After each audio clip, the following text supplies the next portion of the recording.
अरे माँ, इतनी रात को? सब ठीक तो है ना गांव में? बारिश तो यहाँ भी बहुत हो रही है। हाँ बेटा, सब ठीक है। बस तेरी और बहू की याद आ रही थी और एक ज़रूरी बात भी थी। मैंने सोचा फ़ोन करके बता दो। अरे माँ, याद आ रही थी तो फ़ोन कर लिया, अच्छी बात है। पर ऐसी क्या ज़रूरी बात है जो रात के 11 बजे याद आई? बेटा, बात ये है कि मैं कल सुबह की ट्रेन से दिल्ली आ रही हूँ, तुम दोनों से मिलने। कल सुबह? माँ, अचानक? सब खैरियत तो है ना? और बारिश का मौसम है, आप अकेले कैसे आओगी? अरे सब ठीक है रे, मैं कौन सा पहली बार आ रही हूँ। और अकेले कहाँ, ट्रेन में तो दुनिया भर के लोग होते हैं। असल में मुझे सावित्री को कुछ देना है, एक तोहफा मेरी बहू के लिए। अच्छा माँ, ठीक है, आप निकलो, पर ध्यान से आना। सुबह स्टेशन पर मुझे फ़ोन कर देना, मैं लेने आ जाऊँगा। गांव में भी बारिश का कहर था। रागिनी अपने पुराने घर में अकेली थी। उसने अभी अभी गोपाल से बात की थी। उसके चेहरे पर एक अजीब सी घबराहट थी। वो अपने कमरे में रखे पुराने संदूक के पास बैठी थी। उसने कांपते हाथों से संदूक खोला। अंदर एक भारी पुराने जमाने का सोने का मंगलसूत्र रखा था। उसकी नक्काशी बहुत महीन थी, लेकिन उस पर एक अजीब सी काली चमक थी। 25 साल हो गए इसे इस संदूक में कैद हुए। जब मेरी सास ने मुझे ये दिया था, तब उन्होंने कहा था कि ये हमारे खानदान की सबसे बड़ी निशानी है। क्या मुझे ये अपनी बहू को देना चाहिए? सुबह हो गई थी, लेकिन बारिश थमी नहीं थी। हल्की हल्की फुहारें अभी भी गिर रही थीं। आसमान काले बादलों से घिरा था, जैसे दिन नहीं शाम हो। रागिनी अपना बैग लेकर घर से निकली। स्टेशन गांव से थोड़ी दूर था। रास्ता कच्चा था। चलते चलते अचानक उसे लगा कि उसके पीछे कोई है, जैसे उसके पीछे कोई चल रहा हो। रागिनी रुक गई। उसने पीछे मुड़कर देखा। पीछे कोई नहीं था, सिर्फ खाली रास्ता और दूर तक फैले एक जंगल। कौन है? कोई नहीं। मेरा वहम होगा। बारिश में वैसे भी अजीब अजीब आवाजें आती हैं। वो फिर चलने लगी। इस बार उसकी चाल और तेज थी, लेकिन वो आवाज फिर शुरू हो गई। तभी उसके ठीक सामने रास्ते के बीचों बीच एक काली बिल्ली आकर बैठ गई। उसकी आंखें बिल्कुल पीली थी और वो रागिनी की तरफ ही देख रही थी। रागिनी ठिठक कर रुक गई। गांव में काली बिल्ली का रास्ता काटना अशुभ माना जाता है, और वो भी तब जब वो इतने जरूरी काम से जा रही हो। हे भगवान, ये सब क्या हो रहा है मेरे साथ? सुबह सुबह बिल्ली और वो पीछे से आती आवाजें। ये सब अशुभ संकेत मुझे क्यों दिखाई दे रहे हैं? क्या मेरा दिल्ली जाना ठीक नहीं है? क्या मुझे वापस लौट जाना चाहिए? वो कुछ पल वहीं खड़ी रही। उसने बिल्ली को नजरअंदाज किया और साइड से होकर तेज कदमों से स्टेशन की तरफ दौड़ पड़ी।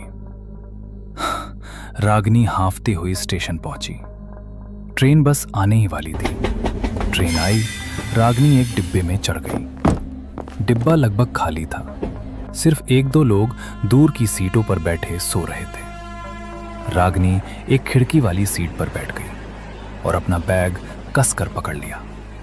तभी रागिनी को लगा कि कोई उसके पीछे वाली सीट पर आकर बैठा है। उसने मुड़कर देखा। वहां एक बूढ़ा आदमी बैठा था। वो बहुत बूढ़ा था। उसके चेहरे पर अनगिनत झुर्रियां थीं और उसकी आंखें धसी हुई थीं। रागिनी को उसे देखकर डर लगा। वो आदमी ट्रेन में कब चढ़ा उसे पता ही नहीं चला। बेटी, बारिश की इस काली रात में कहाँ जा रही हो अकेली? ये मौसम ठीक नहीं है, बाहर बहुत खतरा है। मैं दिल्ली जा रही हूँ बाबा। मेरा बेटा वहाँ रहता है। अपनी बहू से मिलने जा रही हूँ। बहू से मिलने? अच्छी बात है, बहुत अच्छी बात है। वो बूढ़ा आदमी चुप हो गया। रागिनी फिर से खिड़की के बाहर देखने लगी। उसे लगा कि बात खत्म हो गई, लेकिन थोड़ी देर बाद उस आदमी ने फिर से अपनी फटी आवाज में पूछा, बेटी, बारिश की इस काली रात में कहाँ जा रही हो अकेली? ये मौसम ठीक नहीं है, बाहर बहुत खतरा है। रागिनी चौंक गई। उसे अजीब लगा कि एक अजनबी उसके बैग के बारे में क्यों पूछ रहा है। कुछ नहीं बाबा, बस कपड़े हैं और कुछ घर का सामान है, और क्या होगा। कपड़े? नहीं बेटी, कपड़े नहीं हैं। झूठ मत बोलो। इस बैग में तुम्हारे खानदान की धरोहर है, परंपरा का वो बोझ है जिसे तुम अपनी बहू के गले में डालने जा रही हो। रागिनी के होश उड़ गए। उसका दिल गले में आ गया। इस बूढ़े को कैसे पता? उसने तो बैग खोला भी नहीं था। आपको कैसे पता? आप कौन हैं? मैं कौन हूँ ये जरूरी नहीं है बेटी। जरूरी ये है कि तुम क्या करने जा रही हो। मेरी बात ध्यान से सुनो। उस मंगलसूत्र को, उस पुरानी निशानी को अपनी बहू को मत देना, कभी मत देना। क्यों नहीं दूं? वो मेरे खानदान की है। खानदान की धरोहर वो एक अभिशाप है बेटी, एक छलावा है। जो उस मंगलसूत्र को पहनेगा वो बर्बाद हो जाएगा। वो आत्मा, वो बुरी शक्ति तुम्हारे घर को तहस नहस कर देगी। अगर तुम अपनी बहू को, अपने बेटे को जिंदा देखना चाहती हो तो उस मंगलसूत्र को अभी इसी वक्त इस ट्रेन से बाहर फेंक दो। नहीं तो तुम बहुत पछताओगे, बहुत पछताओगे। नहीं, आप झूठ बोल रहे हैं। मेरी सास ने कहा था वो रक्षा करता है। आप मुझे डरा रहे हैं। मैं नहीं फेंकूंगी। मूर्ख औरत, परंपरा के नाम पर तू अपने ही बच्चों को मौत के मुंह में धकेल रही है। याद रखना मेरी चेतावनी।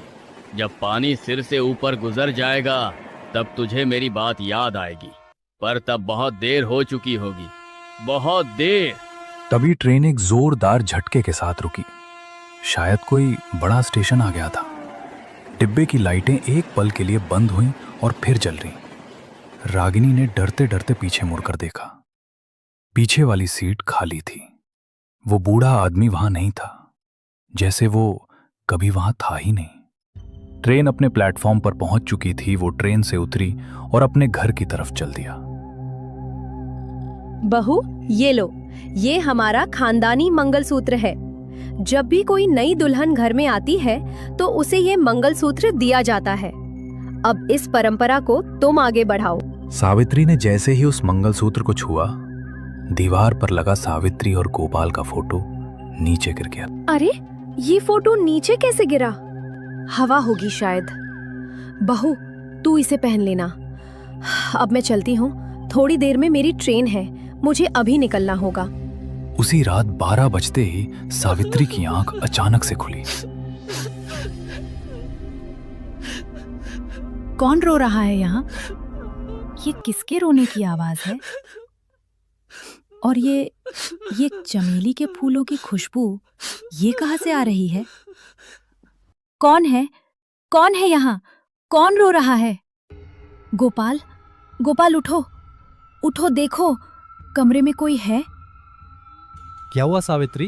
क्या हुआ? इतनी रात को तुम जाग क्यों रही हो? गोपाल, कमरे में कोई है। देखो, किसी के रोने की आवाज आ रही है, जैसे कोई यहाँ रो रहा है। कोई औरत। नहीं तो मुझे तो किसी की कोई आवाज नहीं आ रही है। क्या? तुम्हें कोई आवाज नहीं आ रही है? पर मुझे तो किसी की आवाज सुनाई दे रही। यहाँ किसी औरत की रोने की आवाज। ओहो सावित्री, तुम सो जाओ और मुझे भी सोने दो। कोई सपना देखा होगा तुमने। गोपाल ने सावित्री को समझाकर सुला दिया। सावित्री जब उठी तो अपने आप को आईने में देखने लगी। अचानक उसे आईने में एक भयानक साया दिखाई दिया। वो डर से कांप गई। उसने पीछे मुड़कर देखा तो वहां कोई नहीं था। शायद मेरा वहम होगा। लेकिन ये बस एक शुरुआत थी। उसी रात सावित्री ने बहुत भयानक सपना देखा। उसकी आंखें बाहर निकली हुई थी और वो मंगलसूत्र उसके गले में चमक रहा था। सावित्री चौंक कर नींद से जाग उठी। ये क्या था? इतना डरावना सपना। क्या हुआ सावित्री, इतनी डरी हुई क्यों? वो गोपाल, मैंने एक भयानक सपना देखा। वो सपना बिल्कुल असली लग रहा था। नहीं, ये कोई सपना नहीं हो सकता। ये कुछ और है। जब से मैंने यह मंगलसूत्र पहना है मेरे साथ बहुत अजीब चीजें हो रही हैं। मैं इसे निकाल दूंगी, मुझे नहीं पहनना इसे। हाँ, पर तुमने देखा क्या? गोपाल, मैंने देखा कि मैं कमरे में खड़ी और मेरी आंखें बाहर की तरफ निकली हैं। ये बहुत डरावना था गोपाल। जरूर कोई बात है, ये कोई सपना नहीं हो सकता। कुछ तो है यहाँ पर हमारे आसपास। मुझे लगता है तुम्हारे साथ जो कुछ भी हो रहा है उसमें जरूर कोई बात है। तुम डरो मत, सो जाओ। मैं कल माँ से इस बारे में बात करता हूँ। माँ, मुझे आपसे कुछ बात करनी है। हाँ बोल बेटा, क्या हुआ? सब ठीक है ना? कुछ ठीक नहीं है माँ। सावित्री को कुछ हो गया है। जब से उसने ये मंगलसूत्र पहना है अजीब अजीब सी हरकतें कर रही है। वो कह रही है कि कोई उसके आसपास है। क्या? हे भगवान! गोपाल, तू जल्दी से सावित्री को लेकर गांव आ जा। जल्दी कर, देर की तो पता नहीं क्या होगा। पर माँ, बात क्या है? तू सवाल मत कर। सबसे पहले उस मंगलसूत्र को उसके गले से निकाल दे और अभी के अभी गांव आ जा। गोपाल ने मंगलसूत्र को सावित्री के गले से निकालने की बहुत कोशिश की, पर वो उसे निकाल नहीं पा रहा था। ये नहीं निकलेगा गोपाल, मुझे पता है। क्या हुआ तुम्हें? तुम ऐसे हंस क्यों रही हो? कौन, मैं? नहीं तो चलो ना, गांव चलते हैं, वहां मजा आएगा। मैं तो कब से वहां जाना चाहती थी। अब सावित्री की हरकतों को देखकर गोपाल कुछ सहम गया था। उसने जल्दी से गाड़ी निकाली और दोनों गांव के लिए चल पड़े। जैसे ही वे घर से कुछ दूर चले, तेज गरज के साथ बारिश शुरू हो गई और गोपाल सावित्री को लेकर गांव पहुंच गया और अपनी मां से सारी बात बता दी। गोपाल, रात बहुत हो गई है, सब ठीक हो जाएगा। तुम दोनों अभी सो जाओ, मैं तुम्हें कल सब बता दूंगी। गोपाल और सावित्री सोने के लिए चले गए। सावित्री सोने की कोशिश करने लगी, पर उसको नींद नहीं आ रही थी। तभी उसकी नजर कमरे के बाहर एक पुरानी हवेली पर पड़ी। सावित्री बिस्तर से उठकर खिड़की के पास गई और उस हवेली को एक टक देखने लगी।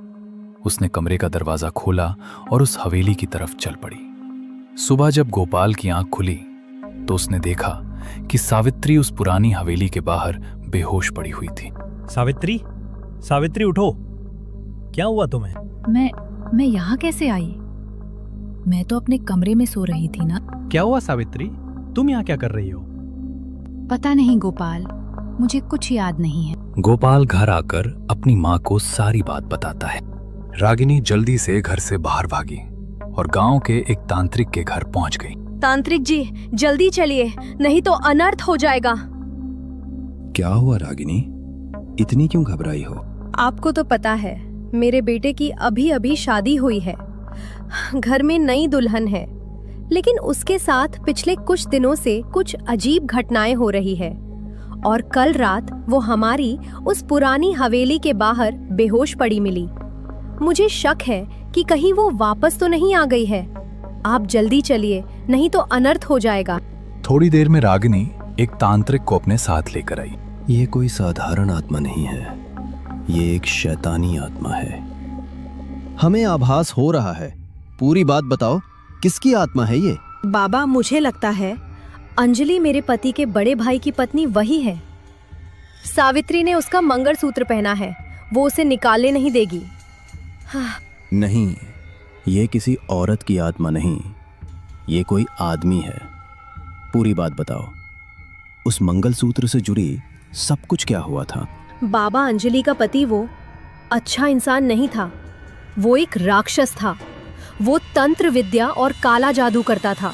धन दौलत के लिए और अपने कारोबार को बढ़ाने के लिए उसने एक आत्मा को बांधने का अनुष्ठान किया था, जिसमें उसने 5 नई दुल्हनों की बलि दी थी। शादी के 1 महीने बाद ही उसकी पत्नी यानी अंजलि की भी बलि दे दी। हाँ, लोगों का मानना था कि उसी ने अंजलि की बलि चढ़ाकर कमरे में डाल दिया और वो मंगलसूत्र वो अंजलि ने ही आखिरी बार पहना था। जब परंपरा के अनुसार मैंने वो मंगलसूत्र उसे दिया था तो वो बहुत खुश हुई थी। इसलिए मुझे लगता है सावित्री के ऊपर उसी का साया है। नहीं, ये अंजलि नहीं है। अब बातें करने का समय नहीं बचा है। वो जाग चुका है। कहाँ है वो लड़की? बुलाओ उसे। तांत्रिक को देखकर सावित्री जोर जोर से हंसने लगी और तेजी से पुरानी हवेली की तरफ भागी। तांत्रिक, वो उसी हवेली की तरफ जा रही है। आओ मेरे साथ। उसके गले से उस मंगलसूत्र को अलग करना होगा।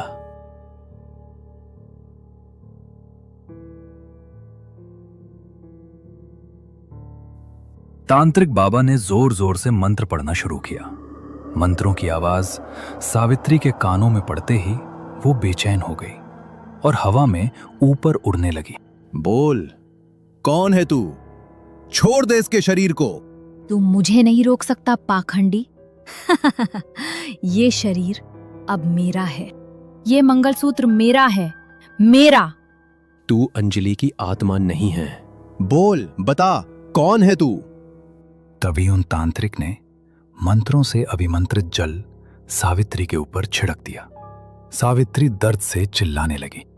रुक जा, मैं अंजलि नहीं, मैं उसका पति हूँ। मैंने ही अंजलि को मारा था। अनुष्ठान में एक गलती की वजह से मेरी आत्मा इस मंगलसूत्र में कैद हो गई। वो अंजलि, वो इसे मुझसे बचाने की कोशिश कर रही थी। बार बार इसके सामने आकर इसे मेरे बारे में बताना चाहती थी, पर इसने उसकी बात समझी ही नहीं। अब मैं इसे नहीं छोड़ूंगा, मार डालूंगा इसे। तू चाहता क्या है, बता। इसका शरीर छोड़कर चला जा। बोल, तुझे क्या चाहिए? नहीं तो ये जल तुझे जलाकर भस्म कर देगा। मैं आजाद होना चाहती हूँ। मुक्ति, मुक्ति। उसकी बात सुनकर सबके होश उड़ गए। वो मंगलसूत्र किसी दुखी आत्मा का नहीं, बल्कि एक दुष्ट तांत्रिक की आत्मा का ठिकाना था। गोपाल, यही सही समय है। इस वक्त वो आत्मा कमजोर है। उसके गले का वो मंगलसूत्र तोड़ दो जल्दी। गोपाल ने भागकर सावित्री के गले से मंगलसूत्र को तोड़ दिया। मंगलसूत्र के टूटते ही उसमें से एक काला साया निकलकर हवेली की दीवारों में समा गया और सावित्री नीचे गिर गई, बेहोश लेकिन जिंदा। अब वो बिल्कुल ठीक थी।